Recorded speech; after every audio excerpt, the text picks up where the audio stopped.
Assalamualaikum warahmatullahi wabarakatuh. Hai semua, perkenalkan nama saya Cesalia Permatasari, NPM A1D01-19004. Di sini saya berasal dari kelompok 3 yang berjudul Divisi Talapita. Di sini saya sebagai pemateri pertama yang akan menjelaskan mengenai kelas PAYO-PCAE. Nah teman-teman, kelas PAYO-PCAE ini termasuk ke dalam divisi PAYO-PITA. PAYO-PCAE sendiri adalah ganggang coklat atau yang sering disebut juga sebagai ganggang pirang yang dia itu berbentuk makrokopis atau bisa dilihat dengan kasat mata. Habitat dari PAYO-PCAE sendiri ini dia itu berasal dari lautan atau samudra yang beriklim sedang hingga beriklim dingin. Struktur tubuh dari PAYO-PCAE sendiri ini dia itu berbentuk multiseluler dengan lembaran-lembaran atau juga dengan bentuk seperti semak yang panjangnya itu maksimal hingga 100 meter. PAYO-PCAE sendiri bisa bereproduksi dengan dua cara, yaitu dengan cara aseksual dan juga seksual. PAYO-PCAE juga mempunyai peranan loh. Peranan dari PAYO-PCAE adalah dia itu bisa menjadi bahan makanan dan juga bisa menjadi bahan obat-obatan. Nah, kelas PAYO-PCAE ini mempunyai 4 ordo. Yang pertama yaitu ordo Paisporales. Ordo ini mencakup 2 family. Yang pertama yaitu family Ectocarpaceae yang mempunyai spesies yaitu Ectocarpus siliculosus. Family yang kedua yaitu family Cutleriaceae, yaitu contohnya Cutleria multifida. Selanjutnya, ordo yang kedua yaitu ordo Laminaralis. Nah, jadi teman-teman, ordo ini mencakup satu family yaitu Laminariaceae. Contoh spesiesnya yaitu Lawsonia sp dan Laminaria claustoni. Ordo yang ketiga yaitu ordo Dictyotales. Nah, ordo ini mempunyai family yaitu Dictyotaceae. Contoh spesiesnya antara lain yaitu Padina pavoni dan Dictyota dictotoma. Ordo selanjutnya atau ordo keempat yaitu ordo Vocales. Ordo ini mempunyai beberapa family. Yang pertama yaitu family Fucaceae. Contoh dari spesies ini adalah Fucus ratus. Family yang kedua yaitu Sargassasceae. Contoh spesies dari family ini adalah Sargassum sp. Nah teman-teman, sekian materi yang dapat Cesa sampaikan. Kurang dan lebihnya Cesa mohon maaf. Cesa akhiri. Wassalamualaikum warahmatullahi wabarakatuh. Assalamualaikum warahmatullahi wabarakatuh. Perkenalkan, nama saya Tri Nadia Agustin, MPM A1D019044, Prodi Pendidikan Biologi. Di sini saya akan menjelaskan tentang Chrysophyta, alga keemasan, dan kelas Xanthophyceae. Baiklah, langsung saja. Yang pertama yaitu Chrysophyta. Ciri-ciri Chrysophyta yaitu berwarna keemasan karena mengandung pigmen, karotin, dan saprofil. Yang kedua, cadangan makanan pada Chrysophyta berupa tepung chrysolaminari. Yang ketiga, Chrysophyta digolongkan ke dalam 3 kelas, yaitu kelas alga hijau kuning, Xanthophyceae, kelas alga keemasan Chrysophyceae, dan kelas diatom Bacilla Rhyophyceae. Perkembangbiakan Chrysophyta umumnya terjadi secara generatif dan vegetatif. Habitat Chrysophyta biasanya terdapat di tempat-tempat yang basah, misalnya air laut, air tawar, dan tanah yang lembab. Chrysophyta atau alga keemasan memiliki beberapa kelas, yaitu kelas Xanthophyceae, alga kuning hijau. Ganggang ini banyak ditemukan hidup di air tawar, air laut, dan tanah. Susunan tubuhnya mempunyai 3 bentuk, yaitu berbentuk sel tunggal, berbentuk filamen, dan berbentuk tumbular. Nah, kelas Xanthophyceae ini dibagi menjadi 7 ordo. Yang pertama, ordo Chloramobales. Yang kedua, ordo Heterogaleales. Yang ketiga, ordo Eostimatophysciae. Yang keempat, ordo Myxcococcales. Contohnya Mycococcus sp. Yang kelima yaitu ordo Rhizocorydalis. Yang keenam ordo Tribonema thales. Contohnya Tribonema marianum. Ya, yang terakhir yaitu ordo Phacereales. Contohnya Phacereales litorea. Baiklah, itu dia materi yang bisa saya sampaikan. Saya akhiri, wabillahi taufiq wal hidayah. Wassalamualaikum warahmatullahi wabarakatuh. Assalamualaikum warahmatullahi wabarakatuh. Perkenalkan, nama saya Hasri Sertika Ayu, MPM A1D019048. Saya berasal dari Universitas Bengkulu, program studi pendidikan biologi. Di sini saya akan menjelaskan kelas Chrysophyceae dari salah satu alga Chrysophyta. Sebelum saya menjelaskan tentang kelas Chrysophyceae, saya akan membahas sedikit tentang Chrysophyta. Apa itu Chrysophyta? Chrysophyta merupakan salah satu kelas dari ganggang berdasarkan zat warna atau pigmentasinya. Nah, nama Chrysophyta itu diambil dari bahasa Yunani yaitu Chiros yang artinya kemasan.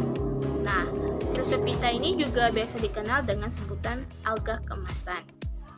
Chrysophyta memiliki 3 kelas, yaitu yang pertama Xanthophyceae, yaitu alga hijau kuning. Yang kedua itu Chrysophyceae, alga coklat keemasan. Yang ketiga itu Bacilla Rhyophyceae yang biasa dikenal dengan diatom. Nah, saya masuk ke materi saya, yaitu Chrysophyceae. Apa sih Chrysophyceae? Chrysophyceae merupakan alga yang berwarna coklat keemasan. Sebagian besar hidup alga ini di air tawar. Hanya beberapa spesies saja yang hidup di air asin atau air payau. Kloroplas alga ini berbentuk cakram, pita, atau oval. Alga kemas ini hidup secara fotoautotrof, yang artinya dapat mensintesis makanan sendiri dengan memiliki klorofil untuk berfotosintesis. Umumnya, alga jenis ini tidak memiliki dinding sel.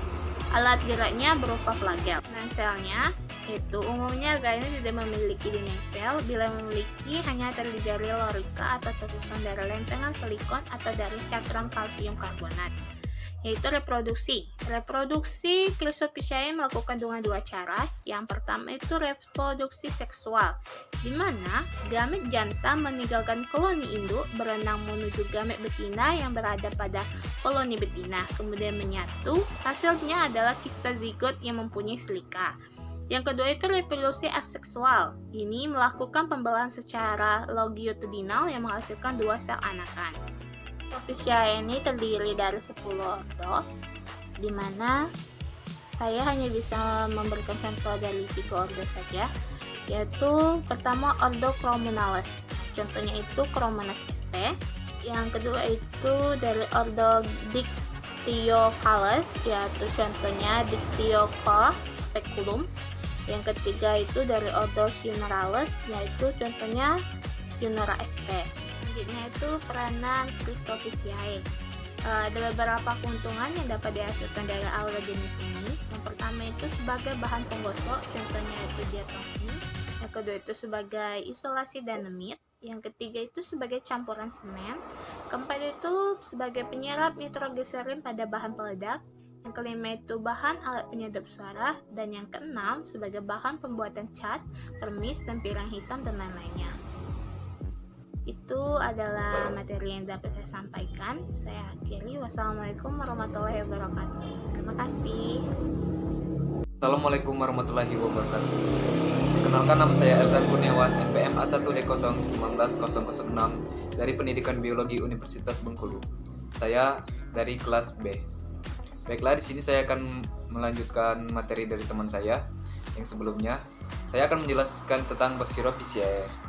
Nah, Bacterophyceae atau lebih dikenal dengan diatome ini merupakan organisme uniseluler yang berperan sebagai produsen yang tersebar luas di perairan tawar, air laut, dan juga tanah-tanah lembab.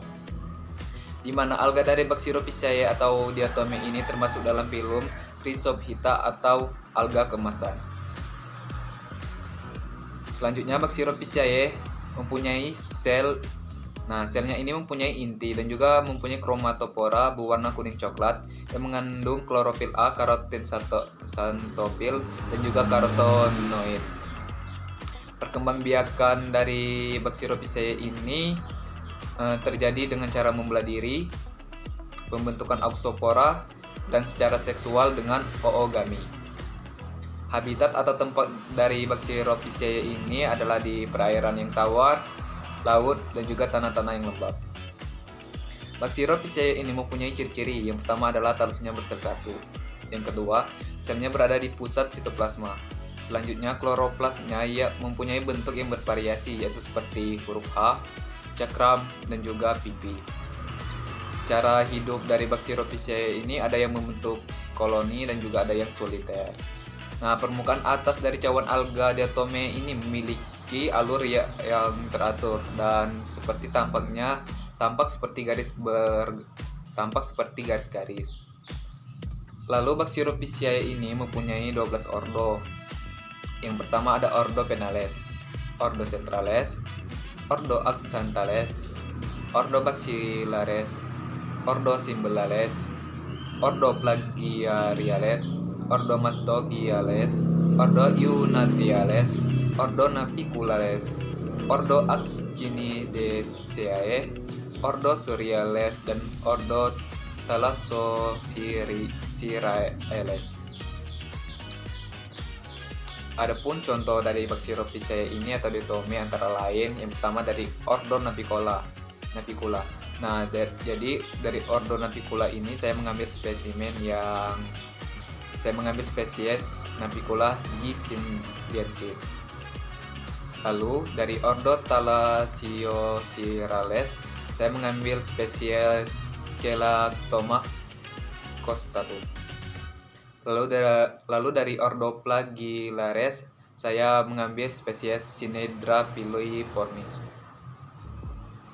Nah, asal teman-teman juga harus perlu tahu peranan dari Basirophyceae ini, dimana apabila diatome atau Basirophyceae ini mati di lautan, maka ia akan mengendap di dasar laut menjadi tanah diatom. Nah, tanah diatom ini banyak digunakan sebagai bahan penggosok, bahan pembuat isolasi, penyekat, dinamit, pembuat saringan, penyadap suara, dan pembuat cat, permis, dan juga piringan hitam. Baiklah, mungkin itu saja materi dari saya. Terima kasih.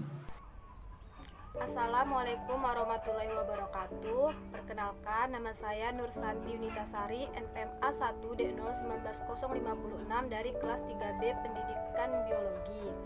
Baiklah, di sini saya akan menjelaskan mengenai divisi Talophyta kelas Pirophyta atau ganggang pirang.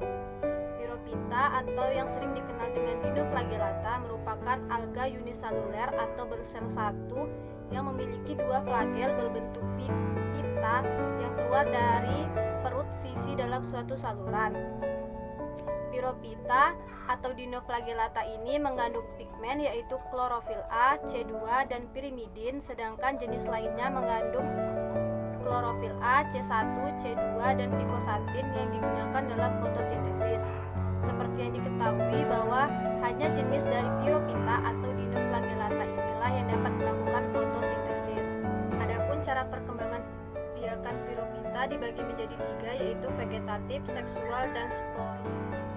Adapun ciri-ciri dan struktur Pirophyta, yang pertama ciri-ciri umum Pirophyta yaitu bentuk sel tunggal, memiliki bintik mata, tubuh primitif pada umumnya berbentuk ovoid asimetris, sel terbagi secara transversal, mengandung membran plasma, cadangan makanan berupa amilum, mempunyai dua flagel, dinding sel mengandung selulosa sebagai plankton, dan memiliki variasi nutrisi yang besar. Selanjutnya saya akan menjelaskan tentang struktur sel Pirophyta.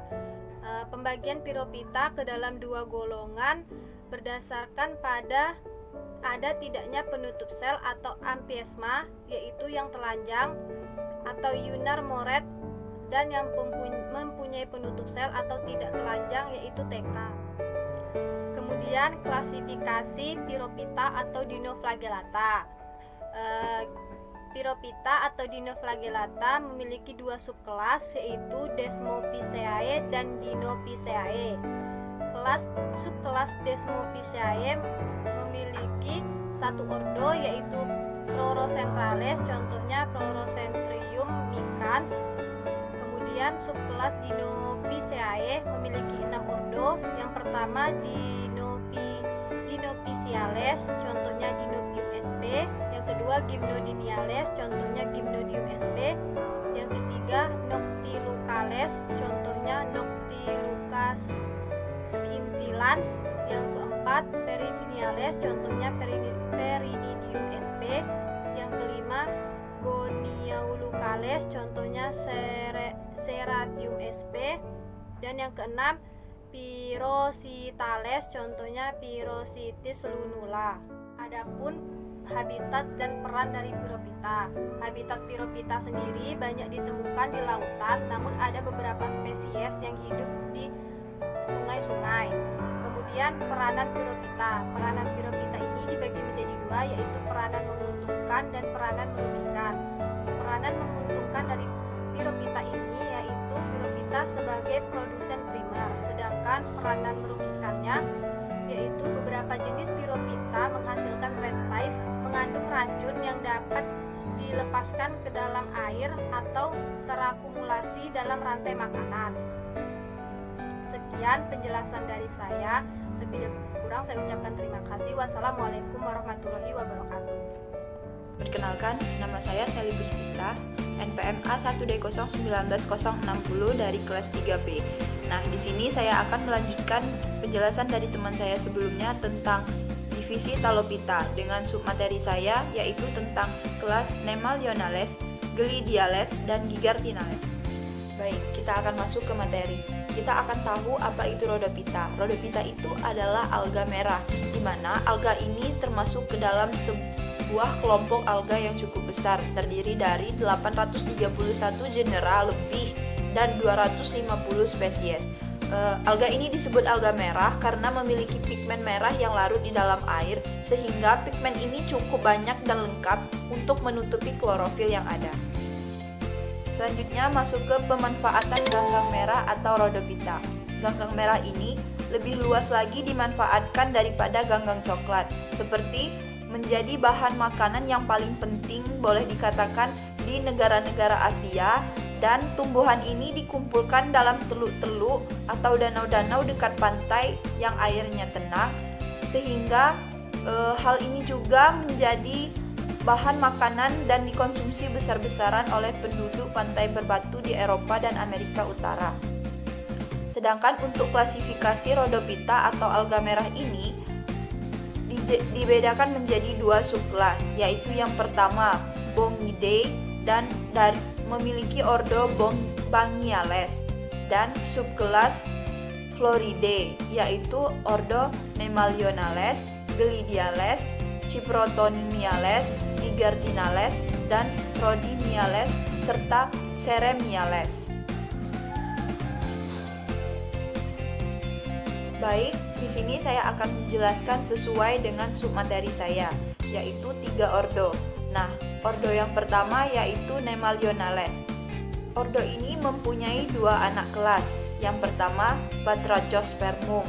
Keluarga ini termasuk alga yang tumbuhannya lunak, tebal, bercabang seperti agar-agar, dan dapat dibedakan menjadi struktur yang menyerupai simpul dan luas. Yang kedua yaitu keluarga Bonimysonia. Tanaman gametofit ini tumbuh di bulan Maret hingga Juni, berwarna merah kecoklatan dan daun berbulu, dengan sumbu agak pipih dan panjang 350 mm. Yang kedua yaitu ordo Gigartinales. Kebanyakan terdiri dari ganggang laut. Yang paling penting ialah suku Cigartina. C dengan 2 warganya menghasilkan bahan berguna. Selanjutnya ordo Gelidiales. Di dalamnya ini termasuk suku Gelidiaceae, misalnya Gelidium Cartiganeum dan Gelidium lichianides. Terkenal sebagai penghasil agar, umumnya yaitu Euchema, dikenal sebagai guso, dan guso ini adalah alga rumput laut yang mungkin berwarna coklat, merah, atau hijau. spesies Eucema ini digunakan dalam produksi keragenan. Dalam produksi keragenan ini untuk kosmetik, pengolahan makanan, dan industri manufaktur, seperti sumber makanan bagi masyarakat Filipina dan sebagian Indonesia dan Malaysia. Selanjutnya untuk contohnya, contoh dari Ordo Nemalionales yaitu spesies dari Galaxaura dan teman-temannya seperti ini. Kemudian untuk Gigartinales itu ada Chondrus crispus, ini contohnya. Dan yang terakhir ada Gelidiales, yaitu Eucema isolaris. Baik, sekian materi yang dapat saya sampaikan. Semoga video pembelajaran ini dapat bermanfaat untuk kita semua. Saya akhiri. Wassalamualaikum warahmatullahi wabarakatuh. Materi selanjutnya akan dilanjutkan oleh teman saya. Terima kasih. Assalamualaikum warahmatullahi wabarakatuh. Saya Venu Altasari, NPM A1D01958 akan melanjutkan penjelasan dari Seli Puspita. Jadi subjudul dari materi saya yaitu Ordo Nemastomales dan Ordo Serimiales. Sebelum memasuki materi saya akan menjelaskan sedikit tentang kelas Rhodopiceae ini atau alga merah ini. Jadi kelas Rhodopiceae ini terbagi menjadi dua anak kelas. Yang pertama yaitu anak kelas Bangiae, yang kedua yaitu anak kelas Floridae. Nah, anak kelas Floridae ini terbagi menjadi 5 ordo. 3 ordo sebelumnya sudah dijelaskan oleh Seli Puspita dan 2 ordo selanjutnya saya akan menjelaskannya. Nah, 2 ordo ini yaitu Ordo Nemastomales dan Ordo Serimiales. Yang pertama yaitu Ordo Nemastomales. Ordo Nemastomales ini termasuk ke dalam famili Rhodopilidaceae dan famili Gracilariaceae. Jadi contoh spesies dari dua famili tadi yaitu yang pertama yaitu Euhuma spinosum. Euhuma spinosum ini memiliki ciri-ciri yaitu talusnya silindris, percabangan talus berujung runcing atau tumpul, dan ditumbuhi nodulus berupa duri lunak. Nah, Euhuma spinosum ini biasanya berada pada perairan jernih dan pada dasar perairannya yaitu terdapat pasir atau lumpur, dan biasanya spesies ini menempel pada karang mati. Di sini ada terdapat gambar dari spesies Euhuma spinosum. Baiklah, untuk spesies yang kedua yaitu Gracilaria salicornia. Nah, spesies ini memiliki ciri-ciri yaitu talusnya berbentuk gilik, padat, dan rapuh. Panjangnya sekitar 3-18 cm dan lebarnya sekitar 1,5 mm. Biasanya spesies ini tumbuh pada karang yang berpasir yang ada di daerah pasang surut. Di sini saya ada gambar dari spesies Gracilaria salicornia. Untuk contoh spesies yang ketiga yaitu Chondrus crispus. Ciri-ciri dari spesies ini yaitu memiliki ukuran relatif kecil sekitar 20 cm dan talusnya berbentuk pipih. Warna pada spesies ini bila dia masih segar berwarna merah keunguan. Jika dia mengering akan berwarna keputihan. Nah, spesies ini juga mengandung zat pektin.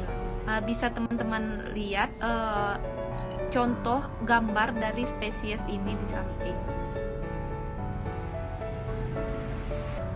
Untuk ordo yang kedua yaitu Ordo Serimiales. Ordo Serimiales ini termasuk ke dalam famili Serimiaceae dan famili Lawrenceae. Nah, ada beberapa contoh spesies yang telah saya ambil, yaitu yang pertama yaitu spesies Lawrencia sp. Adapun ciri-ciri dari Lawrencia sp ini yaitu memiliki talus silindris tak beraturan. Ujung pada talusnya membengkak dan warna pada spesies ini yakni coklat kemerah-merahan, dan juga biasanya spesies ini bisa dijadikan antibiotik atau bahan makanan. Bisa dilihat gambar dari spesies Laurencia sp. Baiklah, untuk contoh spesies terakhir ya dari ordo Serimiales ini yaitu Serimium sp. Nah, Serimium sp ini memiliki ciri-ciri yaitu termasuk ke dalam alga Macrocorphis dan memiliki ukuran sekitar 30 cm. Percabangan pada spesies ini biasanya tidak teratur dan biasanya spesies ini melekat pada rhizoid uniseluler. Untuk perkembangbiakan Seramium sp ini biasanya berkembangbiak secara generatif, yaitu dengan pembuahan sel telur di dalam karpogonium oleh spermatium. Nah, di sini saya ada gambar dari spesies Seramium sp. Baiklah, itulah materi dari kelompok kami. Bila ada kesalahan kata, kami mohon maaf. Kepada Allah kami mohon ampun. Billahi taufiq wal hidayah. Wassalamualaikum warahmatullahi wabarakatuh. Terima kasih.